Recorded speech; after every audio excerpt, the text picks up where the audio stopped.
So we'll have a look at shear and beams. Now this is a little different than what you might think. Let's have a look. Now what we see here when we're doing shear is we're going to look at shear caused by bending stress, okay? And this is different than like shear in a bolt. If you just got a bolt undergoing simple shear. And what's going on here is we got a variance in the shear stress. It depends on the depth of the beam. So I think we're somewhere around 850 or thereabouts. So really what causes this is when a beam flexes. If you think of the pages of that phone book as being the sheets of atoms there that would make up a beam.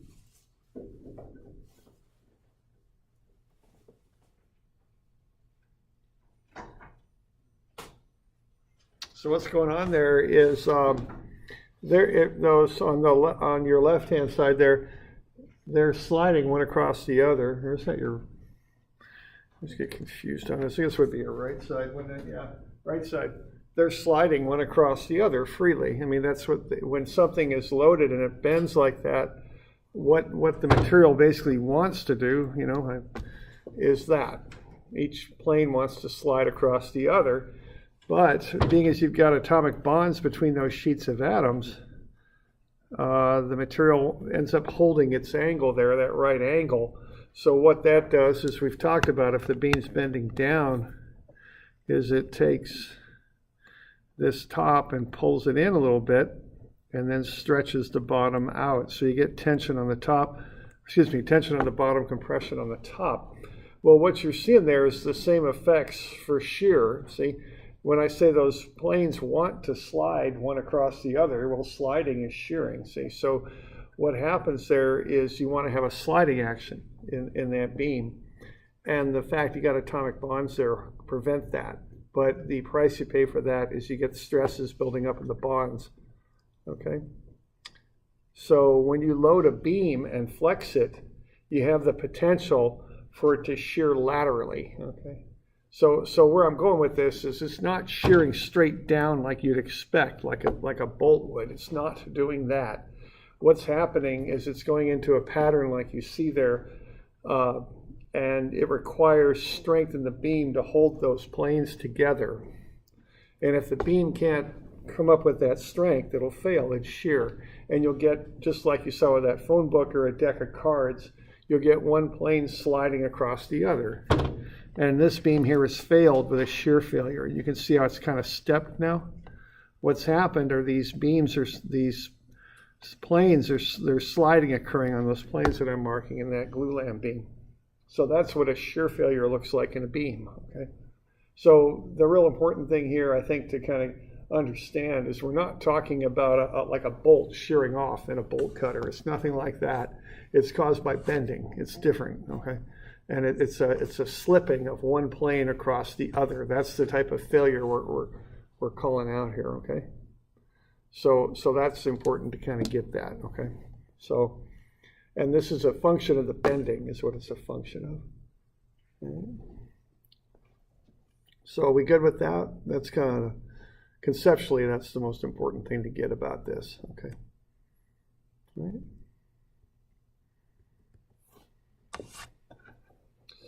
All right, now if we derive all this stuff, what we would do is we'd cut a sliver out of a beam that's under uniform loading, we'd pull that thing out, and what we're going to have are slightly different forces on either side here. What we're going to look at is a little chunk of that beam and its tendency to slide off like what we were just looking at. And what happens here is we get slightly different forces, F1 and F2, and that's what causes those shears to build up. So the difference in shear is F2 minus F1. Now these are caused by normal stress, you know. These are those normal stress forces that are caused by bending that we looked at earlier. So if we want to turn that into a shear stress, we take the difference in the force divided by the area of the beam where that stress builds up, and that's this horizontal area up top. Okay, so that's the thickness of the beam times delta x or dx, whatever you want to call it, okay? So tau is F2 minus F1 divided by T dx, okay? So that's the starting point there. So tau is the shear stress. It's the difference in forces divided by that horizontal area, which is TDX. All right. So it's really, instead of F2 minus F1, we can call it delta F. But for whatever reason, we use V for shear force. So that's delta V over that horizontal area. And then the force itself, the F2 and the F1s, are sigma, the normal stress times the area over which they act. Now the area over which they act is that vertical area there, okay? So you're getting those stresses times that area to get a net force. That's what's going on there, okay? So we're going to take sigma times the vertical area and then divide that by that horizontal area. And so that's how we're going to come up with this shear stress. All right, so the shear force is the shear stress, my over I. Okay, now that's going to vary. The bigger y gets, the bigger the stress becomes. The further you get from the neutral axis, that y goes up, you get more stress. Multiply that now by the vertical area, that one right there. Okay. Now the m and the I are constant for any one location on the beam, so they can come on out in front of the integral. So you get m over I times the integral of y times that differential of the vertical area. All right. Now that's V, that's the shear force. To get the change in shear force, it's delta m over I times the integral of y dAV. Okay. And then what the shear stress is delta V, the change in shear force divided by the horizontal area. Okay, this one here that holds the beam together. Okay. So when you get all this stuff plugged in, what you end up with is delta m over delta x divided by I and divided by t, and then times the integral of y times dA, the vertical area there. All right, so delta m over delta x, that's the derivative of the moment with respect to x is what that is, which gets you back to shear. So that's V. So that delta m over delta x gets you back to V. We got I for the whole beam. We got T, which is the thickness of the beam, running across like that. And then we've got this funny little integral thing, y times dAV. Now what that's called is the first moment of area, or Q sometimes. And what Q is the area there, which is the area that would shear off, times the distance from the neutral axis to the centroid of the area. So we got the integral of y dAV, and that'll boil down to this thing Q is what that does, all right? So Q is the area that would shear off times the distance from the neutral axis to the centroid of the area that would shear off. Okay, and we want to remember that because historically speaking, on the final, it seems that a number of people don't remember that. So we want to make a mental note to remember that, what Q is, okay? So it's the area that would shear off times the distance from the centroid, the centroidal axis, basically the neutral axis. So from the neutral axis to the centroid of that area that would shear off. That's what it is, okay?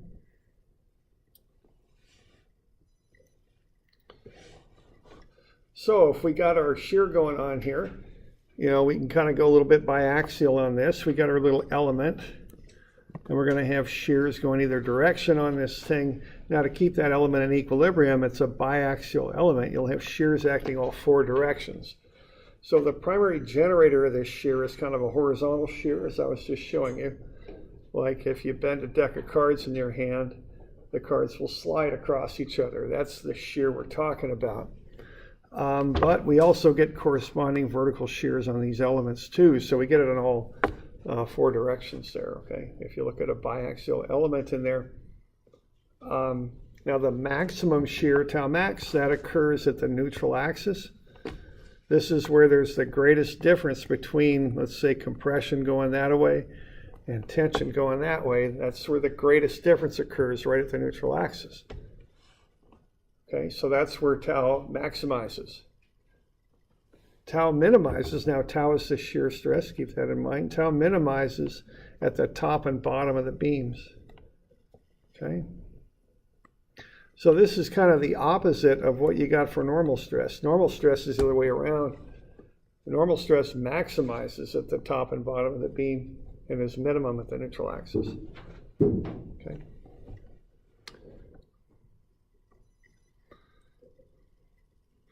All right, so that's the type of shear we're talking about with this stuff. Slipping along these long axes running down the length of the beam. Okay, as the beam bends. Now we've got a few kind of empirical formulas that we use, because what we have there is the general shear formula that we use for derivations and for finding the shear at specific points right there. Tau is VQ over IT. But if you want to find the maximum shear for design for a rectangular beam, like a 2x4 or something like that, it's 3V over 2A, which I think about as V over A being the average shear, like you'd find in a bolt or something like that. But now we've got a large area, so that shear is varying across the cross-section. So the maximum shear in a rectangular beam will be about 3/2 or 1.5 times the average shear. That's how I think about that. For a circular beam, I don't know, in civil we don't use circular beams so much. I don't know, maybe you could get into it in mechanical when you build frames and stuff like that. You often use tubing. That would be 4/3 V over A. So 4/3 times the average shear is the maximum. Now for flange beams, and keep in mind here, we're still talking about that lateral kind of shearing motion. What's going on with flange beams is the shear is really minimum out at the flanges, out at the edges. So really all they analyze here is what's going on in the web as far as how it handles shear. So it seems that to get the shear that's used, you take the shear force off the shear diagram, divide it by the area of the web, and that's a pretty good design value. And I think that's kind of an empirical approach, but that's how they come up with that. The idea behind that is you don't get much shear on the flanges because the shear is minimized out on the edges of the beam. So those flanges really don't do you much as far as resisting that shear that builds up like so. That'll happen through the web. So they just take the shear force off the shear diagram and divide it by the area of the web. Okay, and that seems to be used as a design shear. Okay. So these are just some formulas that you'll use, you know, when you're designing things. Okay.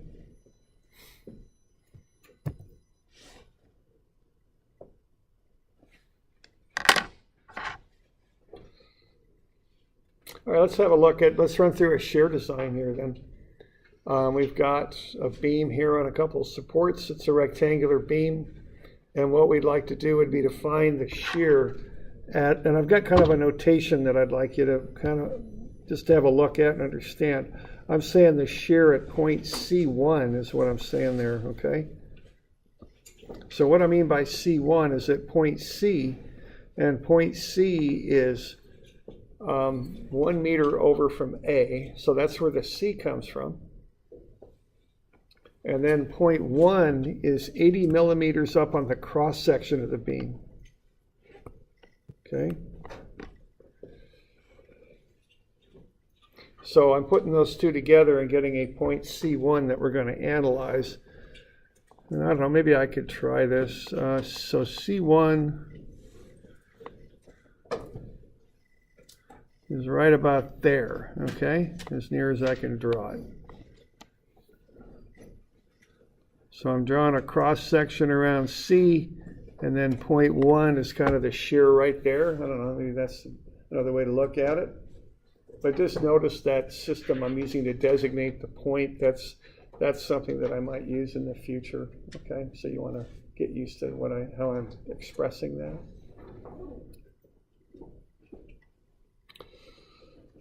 All right, so this is a little bit like this bending stress stuff, and you know, we'll probably have one of these on the final, so get this kind of figured out. This is a process that you want to figure out. start by looking at the formula. You got 4 things to figure out: V, Q, I, and T. Okay, so you just want to look at that and get all 4 of those things figured out, then you plug them in. I mean, that's basically how it works. So what we're going to do here is we're going to find V. To do that, we're going to get a shear diagram. To do that, we'll start with the reactions on the beam. What we've got there is 36 kilonewtons, 3 meters over from A. So I took a moment about B, and I'm going to get 4 times whatever RA is, and that's clockwise, so that's a negative. And then I've got this load here, which is this load there, 36 kilonewtons times a meter. That's counterclockwise, so it's positive. So when I work that out, RA comes out to be 9 kilonewtons. Okay? So I got that reaction right there is 9. And then when I go sum of Fy and set that equal to 0, I'll get RB is 27. So I got 9 and 27. Okay. You doing all right with that?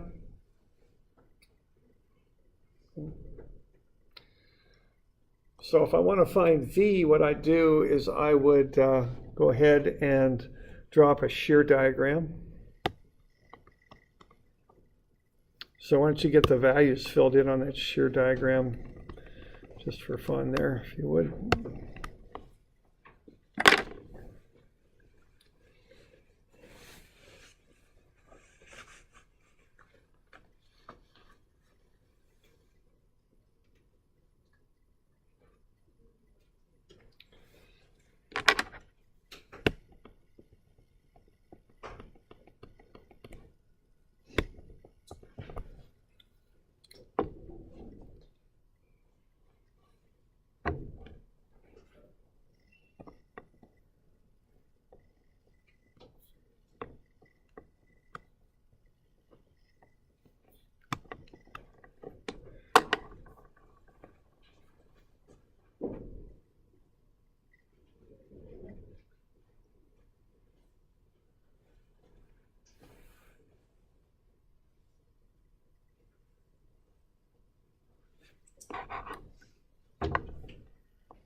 Y'all get to something like that?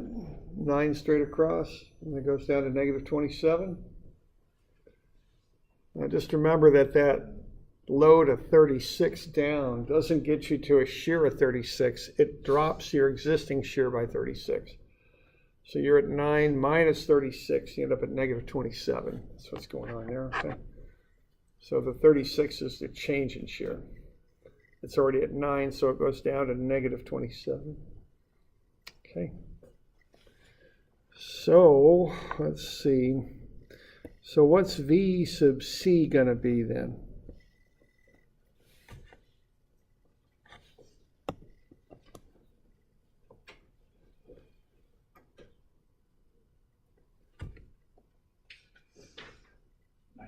Yeah, it's 9,000. Now, I don't even bother with signs on these. Now, this one especially, because it's positive. But, you know, with shear, you know, I think I mentioned earlier that normal stress changes in sign can be important because materials, depending on the material, that a lot of materials handle compression and tension differently. So it's important to spec which one you're talking about. And, you know, a good example of that's concrete. It's very strong in compression, but not particularly strong in tension. But shear is not as big a deal to call out sign because you're talking the difference between that and that. And I don't know any materials that really act differently going that way than they would going the other way. You know, so I don't think that sign on shear is as big a deal. And so, you know, that's why they seem to be a little loose with that from my experience. So what I'm saying here is, you know, a shear doing that, I don't know of any material that would handle that any differently than it would handle that. I don't know, maybe Velcro or something like that, but I can't think of too many things that would. So you know, it's usually not as big a deal. Now we're also trying to find the maximum shear stress. So what's Vmax on this beam? Yeah, 27. And again, you could call it negative 27 if you liked. I don't think I'll bother with that, but you could. Okay, so that's V. Now to do the general shear at C1, we got VQ over IT. Probably want to know what T is. T is the thickness of the beam, is what that is. And so that thing looks to be about 200 millimeters thick, which is 20 centimeters, which I think is about 0.20 meters. Okay. So we got V and T. We need I. Now keep in mind that I is for the entire beam, okay? I is not just for one part of the beam, it's for the entire beam, because that kind of figures into the normal stress we're looking at to find these shears. So that's just BH cubed over 12. So 0.2 for the base, 0.3 for the height. Get that, you get 0.00045 meters to the 4. And then we get down to Q. All right. Now what Q is the area times the distance from the neutral axis to the centroid of the area. So if you look at your formula sheet, what I've got on there, I don't have much on there because normally you don't get much on this. What I got is Q is AD. Now A is easy enough to remember. You know, I think most people know what A stands for. Generally it's just area, but you're going to have to remember D, okay?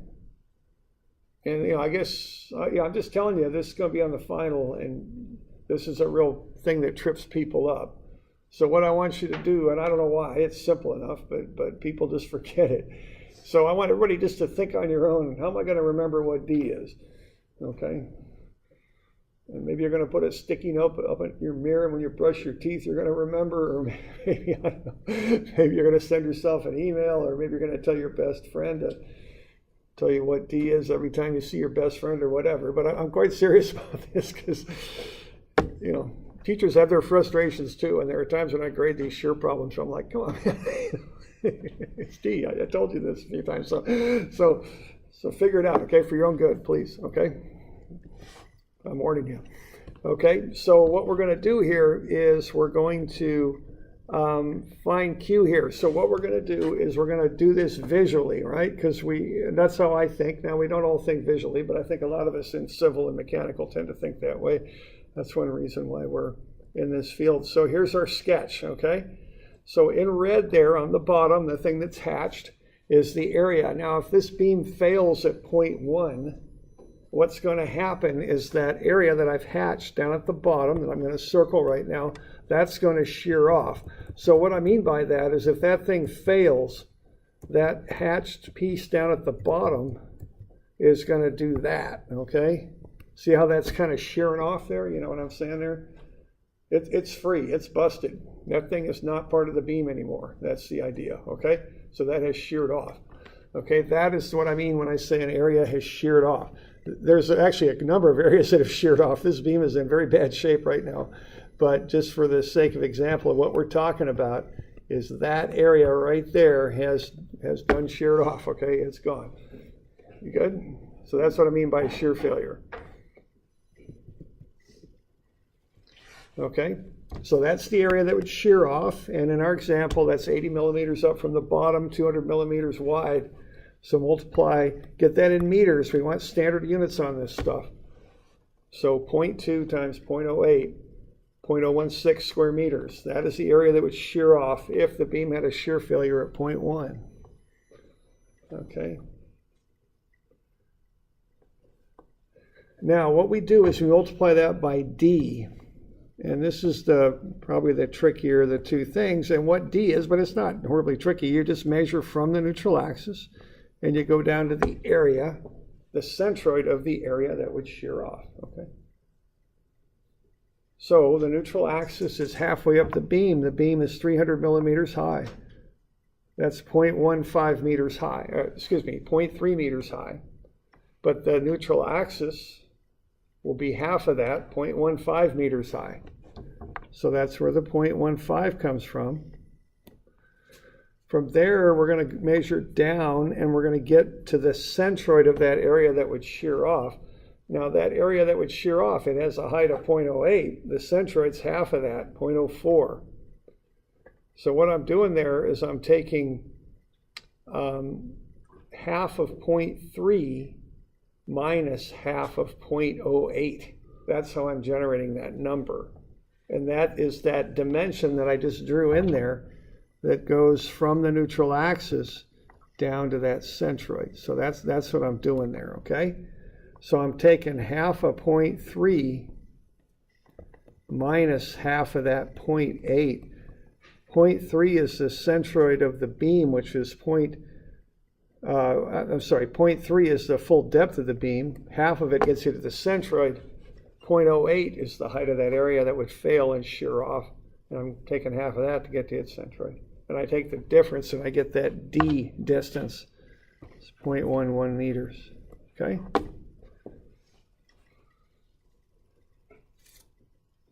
You good with that?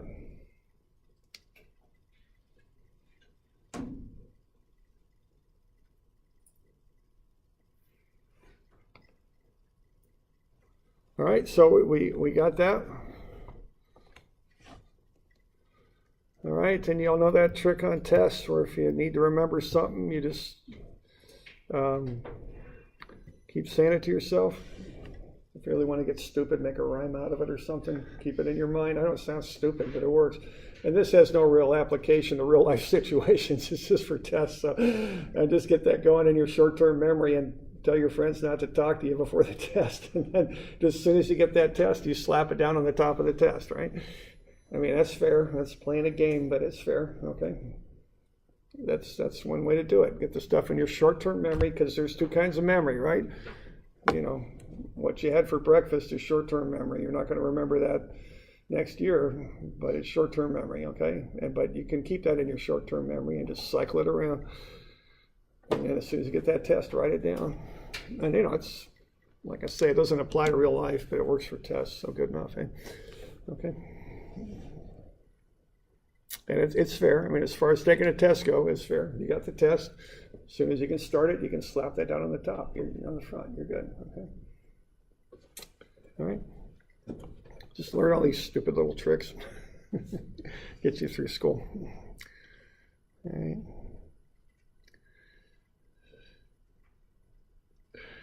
I still remember telling myself it was in statics. What was that? Tension pulls on joints and compression pushes on joints. Just remember, in statics, when you do trusses, right, you analyze the joints. It's kind of confusing because you want the, you know, when you think tension, sometimes I want to apply that with the arrows to the member itself, but really apply it to the joints. So that was, I still remember that. I guess that got stuck in long-term memory somehow. I had a scary statics teacher. He was Dr. Spencer T. Brinkerhoff.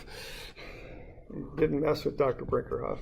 Bad idea. So he scared some structural stuff into my long-term memory, I guess is what he did. So, okay, so now we got all this stuff. Tau equals VQ over IT. He was actually a great guy. He was just kind of gruff a little bit, or stern, I'm not quite sure. We got him a t-shirt for Brink. You know, he put on his t-shirt. He was teaching his structural with his t-shirt on. That was pretty good. Covered up his usual tie and white shirt, you know. So there you go. So now we got V, we got Q, we got I, we got T. So to find Q, we just took the 0.016 times the 0.11. A times D, we got 0.0176 square meters. Or cubic meters is what that ought to be. I've got just a little missing a little bit of that. Cubic meters. Okay, and then we just plug it in. So VQ over IT multiply 9,000 times 0.00176 divided by 0.0045. Divide by 0.2, and you get the shear stress at that point, 176,000. Okay.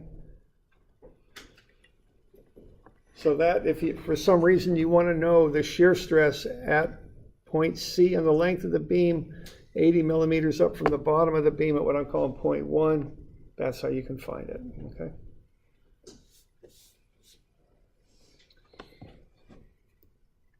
Okay. We good? Okay, you can also find tau max. It's just 3V over 2A. I just think of it again as being 3/2 V over A, which is 3/2 of the average shear, 1.5 times the average shear, whatever you want to call it. So you just take your V max now, because now, see, before we were looking for the shear at this particular point. Now we're just saying over the whole beam, what's the maximum shear? Okay, and the maximum shear stress, when you take 3 times the maximum shear force divided by 2 times the area, you get 675,000 newtons per meter squared. So that's the design value for the beam right there for shear. All right, now, if you're designing a building, you don't custom fabricate beams. You choose a beam and fit it into the building. So you design a beam, the entire beam, for the maximum shear and the maximum bending stress. So that's what you design the beam for as far as the shear goes, that number right there. Okay.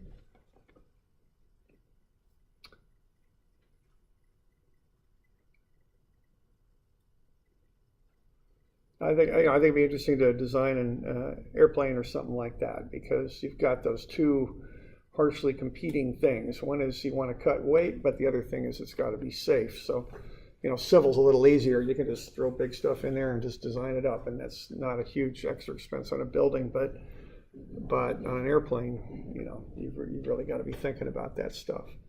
Obviously, and you can't have the thing fail, but you'd want to cut as much weight as you can reasonably from it. And I don't really know how they do that. Okay. All right. So that's the basics on that. So we okay with that? Okay.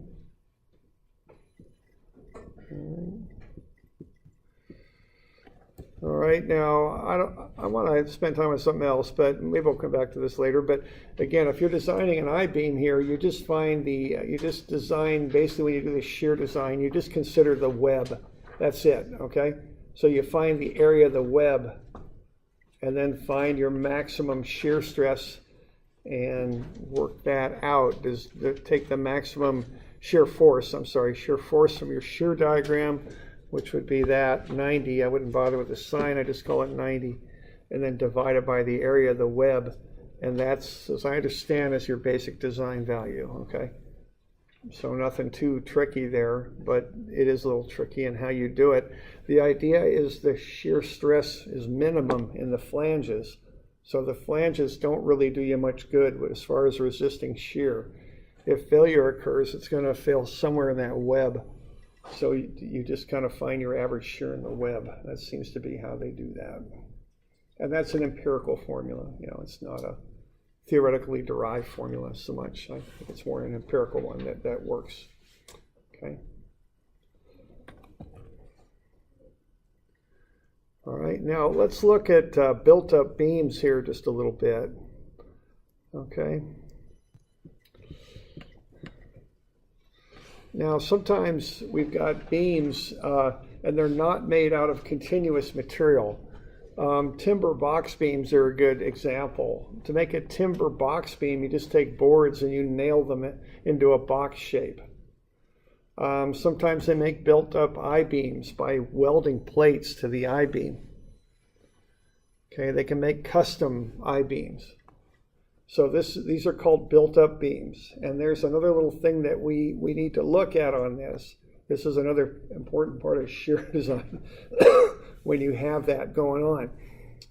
Okay, and maybe this box beam would be the easiest thing to look at, because if that weren't nailed, if it were one solid material that's kind of cast or something, maybe like a tube steel or something, what you would be doing there is you would be using, for the thickness, you would be using the actual material in there. So your thickness would be there and there, okay, when you did your shear design.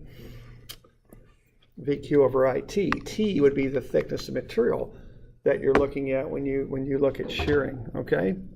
But when you make a built-up beam, that thickness really doesn't act anymore. What you've done in this instance is you've replaced it with a screw or a nail. So you can get shears that build up in those connectors, screws and nails and things like that you connect things with. because essentially what you've done is you've taken the thickness out of the equation because it doesn't have a useful thickness anymore. Okay? It isn't like this is solid material in here anymore. And when you zoom in on that box beam, that thickness has been replaced by a nail, a connector. They're just two boards sitting on each other. They're not alone, they're not doing anything. You got to nail them together or do something like that. So all that shear will build up in the nail. Okay?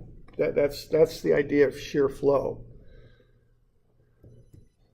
All right, so if you want to find what we call the shear flow, you just take VQ over I. You remove the thickness from the equation, because for these built-up beams, you've replaced the thickness with a connector.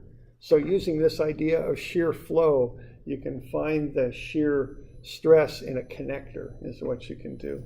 You can find how much shear it's handling. Okay. So that's what's going on here. So this is one of the main uses of the shear formula. You know, you might have noticed on the previous example that we worked through thoroughly there, when it came to designing the beam, we just did 3V over 2A, you know. This VQ over IT is to focus on one particular location, and you can do the same thing with this shear flow formula, VQ over I. Okay. So let's have a look at an example of that. So let's say we custom built our own wooden I-beam here. And we assume each nail can support a load of 40 pounds. Let's figure out the spacing of the nails. And what we've done there, we've taken, we've got a true 2 by 8. So that's an actual 2-inch by 8-inch piece of lumber there. And we've nailed in little flange pieces to the side that are 1 by 2. Okay? And let's figure out how far apart, as far as shear goes, if we're for our shear analysis, how far apart do we have to space those nails? Okay. So X equals what, I guess, or I don't know quite what the number is on this. What do we call that eventually? I don't remember. F. Okay, I'll just call it X. So what is the spacing there? And the way we're going to do this is we're going to go with a shear flow as VQ over I. Okay. So that's the idea here. So what we got to find on this one is VQ and I. Now to get I, we've got an I-beam. Now I don't like doing the whole transfer axis thing because it's a little bit of work. There's a quicker way you can work out moments of inertia sometimes for symmetrical beams only, okay? So this only works in certain situations, so be careful with this. So this will work for for some different cases. It'll work for an I-beam. It'll work for a box beam that are symmetrical. It will not work for an L-beam that is not symmetrical. It will not work for a T-beam. So I want to, this is a nice short little shortcut to find moment of inertia, but it's got limits, so I just want to kind of tell you what the limits are here. Okay. Now we got an I-beam there, we're nice and symmetrical, so what I could do, I can take the moment of inertia of the entire rectangle here, that in this case is what, 6 by 8. So I can take 6 times 8 cubed over 12. And then I've got two smaller rectangles that I can subtract out. So, and everything is lined up right on the neutral axis, so I can do this. Then I can subtract off these two smaller rectangles on either side. They're 2 by 6. So there's 2 of them. They've got a base at 2 and a height of 6. So 2 times 2, 6 times 6 cubed over 12. Okay, and the reason I can do this is that everything is lined up on the neutral axis. All of the centroids of these figures, the big rectangle the overall rectangle that I'm kind of carving away at here, and the cutouts all have their centroids right on the neutral axis. So if I do this approach, I can avoid using the neutral axis. Okay? Or excuse me, using the transfer axis theorem is what I can do. So I'm just going the outer rectangle, base is 6, height of 8. So 6 times 8 cubed over 12 minus those two cutouts that are 2 by 6. Okay, so that gets me 184. Okay, so that's I. Now I need V. Now V is going to be pretty straightforward there because I got a real straightforward symmetrical shear diagram. So what's going to go with that is I can just go 2 rectangles for my shear diagram. 480 up, then I hit the 960, I drop to negative 480, I go over, and then the reaction on the right pulls me up to 0 there. Okay. So V anywhere in that beam is going to be 480 pounds. So I got I at 184 and I got V at 480. Now I also need to find Q. Now for Q, what I'm going to do is find Q for one area that would shear off. That's that area right there. I'll just look at one of them. So what I want to do to find Q is take the area that would shear off times the distance from the neutral axis to the centroid of that area. Okay, like so. So I want the area that would shear off, and it's that distance there. Okay, and that's not too hard.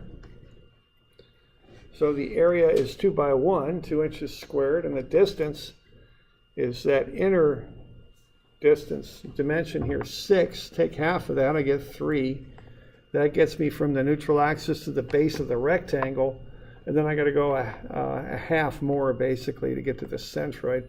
I don't know why I did 6 plus 1 over minus a half. I could just, or 6 over 2 plus 1 minus a half. I could just as easily have said this. Either way you want to do it's fine. You'll get the same answer.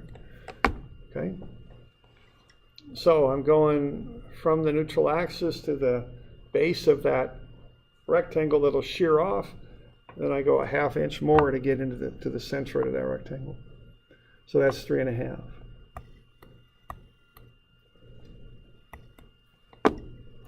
So Q then is 2 inches squared times 3.5 inches, 7 inches cubed. Okay?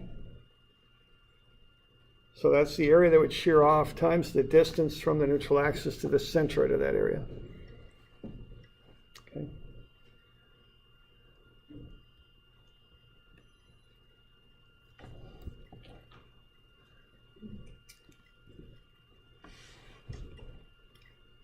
All right, so now I can find the shear flow. It's going to be VQ over IT.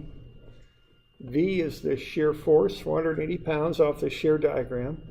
Q is that first moment of area for that one of those little flange pieces that we just found for this one here. So that's the 2 square inches times the 3.5 inch distance. So that's 7 inches cubed. And I is just the moment of inertia for the whole beam, and that's we went through that. That's 184. Okay.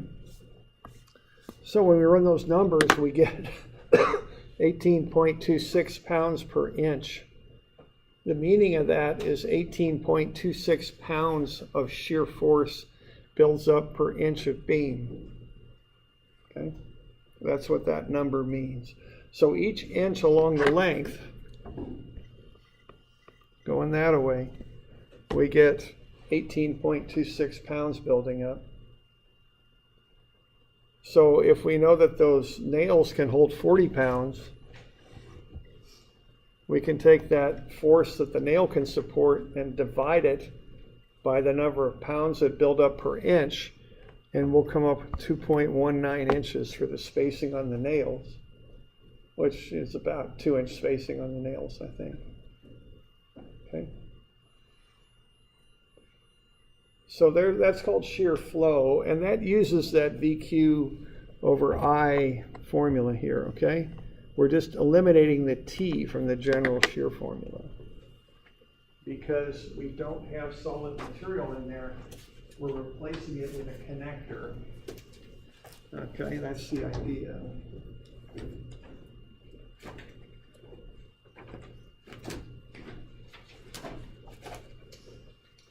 All right, why don't we get a few of these to do for Wednesday, I think.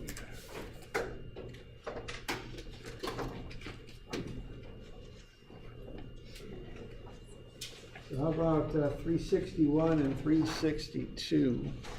And 371 too, I'm sorry. So hang on, so 361, 362, and I'll get you one more. One of these shear flow ones, 371. And those will be due Wednesday.